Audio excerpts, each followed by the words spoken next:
My name is Marcelo Warre. I'm Chief of Staff for Nairobi City Thunder. We appreciate you guys taking the time to come here today to discuss the recent Elite 16 tournament where we came out as champions, and also to talk about our plans for the future, going into 2026, going into our second BAL campaign, and so on and so forth. So I want to hand it off to our CEO Colin here, and then we'll also have some of the basketball operations management speak some more. Hi everybody, my name is Colin Rasmussen. I'm the president of Nairobi City Thunder, and just really excited to talk to you a little bit about, well, first of all, I just want to thank everybody, you guys for showing up at the games, but also all our fans who came out with incredible energy at Kasarani Stadium. I think it really propelled us to the result that we had, and the energy was felt on the court, but also with our fans more broadly that were tuning in. So thank you to our fans. Thank you also to our partners and sponsors who have believed in us throughout our journey. A couple that I want to highlight include Mkopa, Nexford University, Amache Water, Workstyle, Ando Foods, Kenya Originals, Africa Centric, and Hustle Sasa. So thank you to those partners. It's been amazing to work with all of them. Also the Kenyan Basketball Federation, who's been incredibly supportive throughout our journey and who continues to be an important part of the success that we've enjoyed. Finally, to the staff and our players who work tirelessly every day, training at a very elite level, working 7 days a week to get us to a place where we can compete at a continental level and put Kenya on the map as a basketball powerhouse. Our goal continues to be to become Kenya's #1 basketball brand, and it's because of these staff and our players that we're able to achieve that goal. So thank you. Over to you. All right, so my name is Rose Mushila, first assistant coach, Nairobi City Thunder. Definitely a pleasure to be here this time in the presence of my colleagues as well. We are not able to do what we do as coaches, as a technical staff, without the support from our management. So Colin and Marcel, guys who do the front office stuff, they help us get what we need to be able to keep our systems running. So this is a big deal for us, just to get here to this stage once again. It's a big deal for Kenya as well, just to highlight the growth of the sport and just the growth of the brand that is Nairobi City Thunder.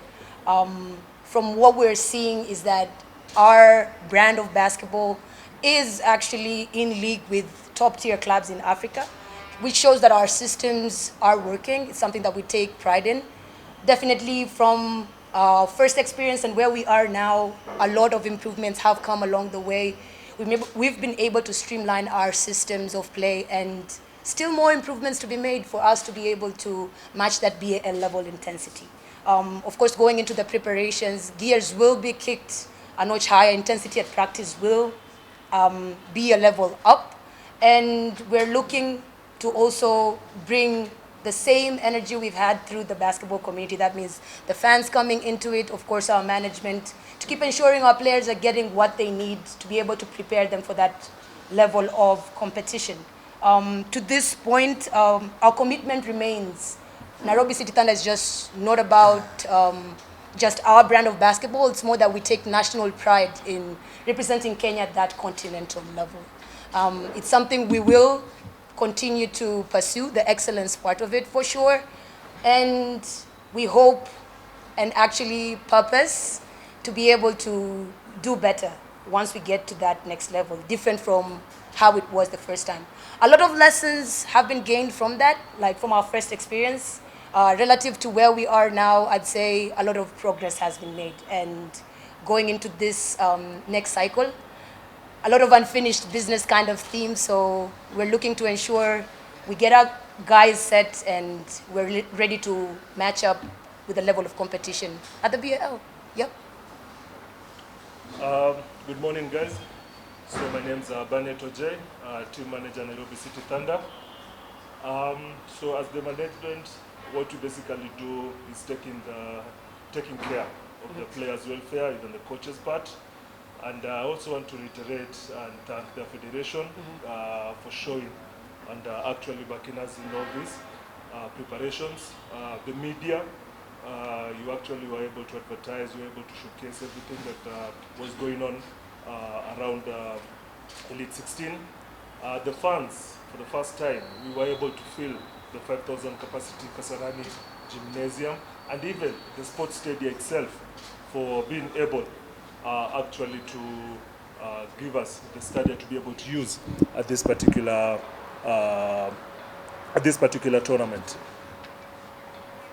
So as the management, what basically we can be able to say is that we are able to set the standard to be able to professionalize the game in Kenya, and so we are able now to compete with the top tier teams in Africa, and that is basically what we are looking at, being able to actually take a notch higher and not just focusing on East Africa, but then going all the way through and securing the BAL title in the future. Okay. Yeah, so we'll be happy to open the floor for any questions. Currently, as you know, we're in the off-season for this. So focus right now is on player recovery, having them spend time with their families, because it has been a long season, factoring in the Kenya National Basketball League. So for this next phase, right now is a bit of a downtime for us as we regroup also as a management to ensure we're setting up our team, our rosters, just as we plan towards the BAL. So the season itself is to start, we don't have the exact dates, but we're looking at early January, end of March. Sorry. Yeah, the BL season will run end of March to end of May this year. But we don't know yet when exactly we'll be playing in the division, or the location. We'll learn that in January. Okay. You got from mentioned, because we still have some time before now we go for the next stage. Do we still use the same players and have now, or is that window making changes, signing more players? So in regards to that, one thing we're taking a lot of pride in is in our core continuity. So our focus right now is in the core. Our core players right now are locals. So we're talking Albert Odero, Tyler Ongwae, Eugene Adera. Like, that's whom we're setting up our systems around.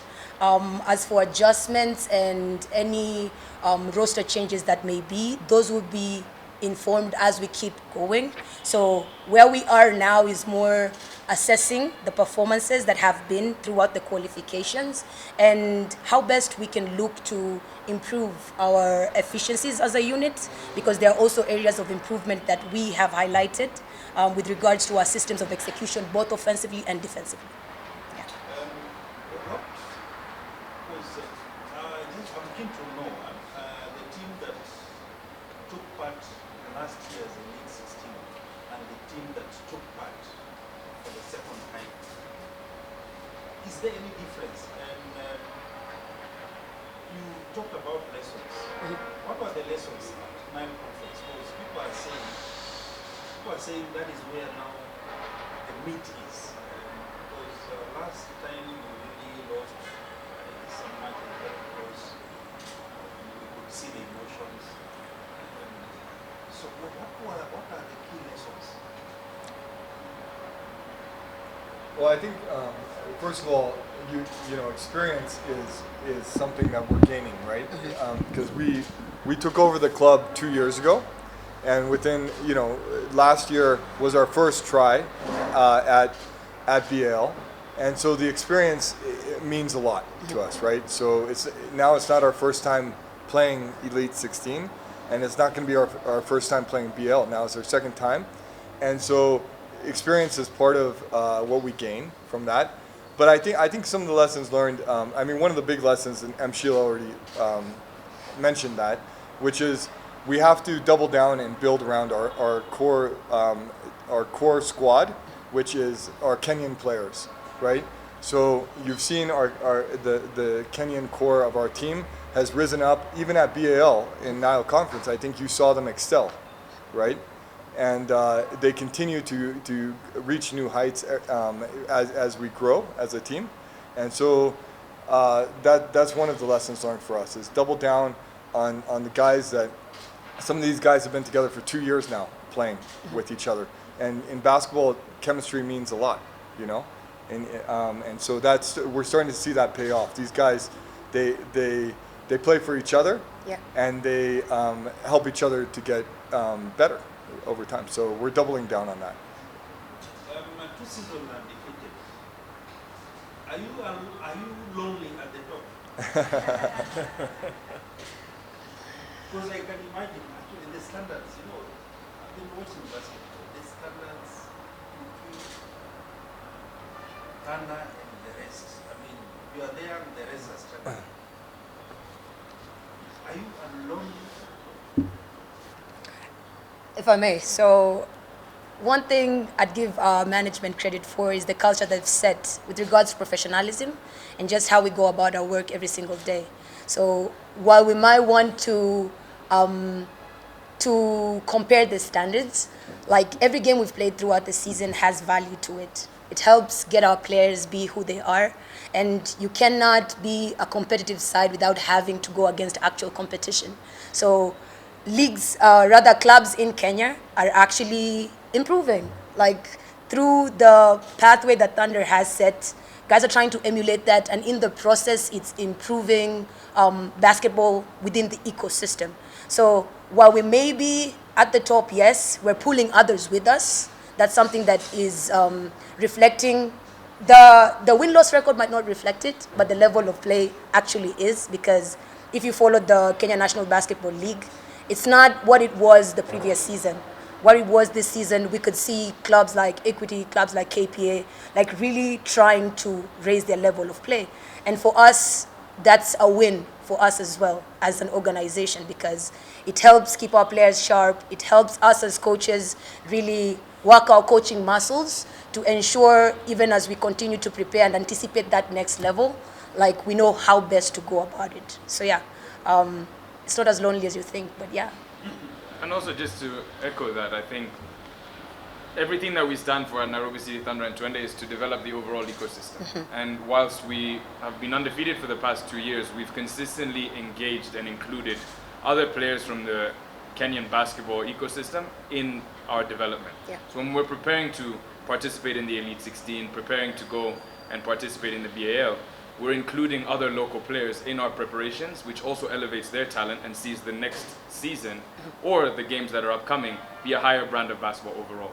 Yeah. And so those developments are also seconded by more investment being put into teams, because teams have been shown through what we've been able to do that there is a viable product to invest into sports teams. And so there's a trickle-down effect in a way. So I would not say it's lonely at the top, because we aren't isolating ourselves at the top. The wins may show that, but we're still very much in tune with the rest of the entire basketball ecosystem to make sure that it is as competitive as possible and that we are facing top talent and developing day to day. Now, the matches, 9 conference matches have started.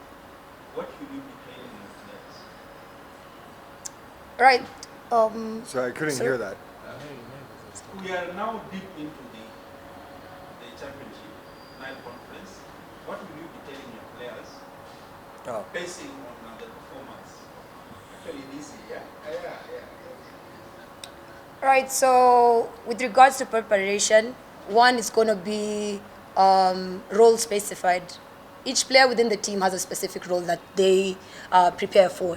So a lot of evaluation has been done, even just to this point, through the qualifications. And like we've just said, there's areas that we definitely need to be improving on. So a lot of film will go into that. We're going to do a lot of film review, film analysis, a lot of breakdown to ensure that as a unit and even just as individuals, we're in tune with the goal that we're committing to as a unit, as Nairobi City Thunder. And in addition to that, I'd say recovery is going to be a big part of it. We want to ensure our players stay as healthy as possible, to be able to ensure that they're able to peak during that competition phase. So a lot of recovery, and as we move into next year, we'll definitely be checking into their different strength and conditioning programs, because they're all individualized. We don't just go about putting everyone into one basket. Each player has different needs with regards to the capacity they're required to deliver at. It's now our role as coaches and management to ensure we're able to streamline that process for them and ensure they're getting what they need. Yeah. That's what I was aiming. What's the target for BAL? Yes. We're going to win. I mean, The order, how deep it is now. Now it's now time to go the deep end and. you know, if Tyler Ongwe was here, who's our captain, he would tell you that he only has one focus, and that focus is to win. And it's the same focus that I have, it's the same focus the coaching staff have, and the whole team is to go out and win. We're not going to participate, we're going to win. So that's our goal. How do you feel? Because I'm sure you knew the standards of basketball in the country. What made you invest in? It was a community team, yes. What really made you invest in that team? What did you see that was lacking, and then you say, now let me go deep? What we see in the management that inspired us to invest and double down on basketball in Kenya is first talent, you know, incredible talent that exists here. Secondly, that there's been a lack of investment historically in the sport. So for us, you know, it was natural that if we invest in the sport and we really put serious, you know, resources and serious time, effort, and bring together Kenya's top players. You know, many of them were playing outside the country, right, previously. And for them to come back, guys like Tyler, guys like Albert, Adara, guys like even, you know, Ken Wachira, he was outside the country, I think, when we started. And bringing those guys back, giving them the platform, the opportunity to play here, we saw that there was a gap, you know, and by bringing them back, allowing them to play here, having full-time contracts, having a professional platform to play within, we knew good things would happen. I don't know if we knew such good things would happen, but we knew good things would happen, and I think it's really paid off. I want you to be biased. Who impressed you? And who impressed you? Who impressed us? Yes. Like out of the players? The player, yes. Who impressed you? Yeah, I'm not going to be biased. they all impressed us, and you know, I think if you look at us, what we're proud about is if you look at our team versus other teams, you'll see that we play almost the entire roster. You know, we play 9 to 10 players, sometimes even 11 and 12 players in a match, which you're not seeing with other teams. And why can we do that? We can do that because all of our players are at a very high elite level, you know, and that's one of our recipes for winning, is to have a deep bench. Just one more from myself. I noticed one during the conference. There was a little bit of inconsistency in the last 2 matches. You were attacking and feeding away the catch water. And this is one of the main improvements you're looking for in the next season. Yeah, for sure. We did notice, like I said, highlighted areas of improvement that we as a technical team will be focused on. And one of that will be depth integration, whereby, as Colin has just highlighted, that one thing we take pride in is ensuring we're able to get or have a very deep bench and be able to sustain that performance throughout the game. So whereas we start with great pace and perhaps in the third, our level of execution goes down, part of that will be evaluating how best to improve those specific possessions, particularly offensively, to ensure that we're not having those scoring droughts in those periods of time. So that ideally will come through adjusting to what defenses keep throwing at us to ensure we're better prepared technically. And in addition to that will be to keep our players also aware of such stretches in the game to ensure we are better able to manage them and minimize them. That way, we're able to ensure every quarter, we're able to actually win every quarter, and in that winning every quarter, we're able to cumulatively win the games convincingly. Yeah. Yeah,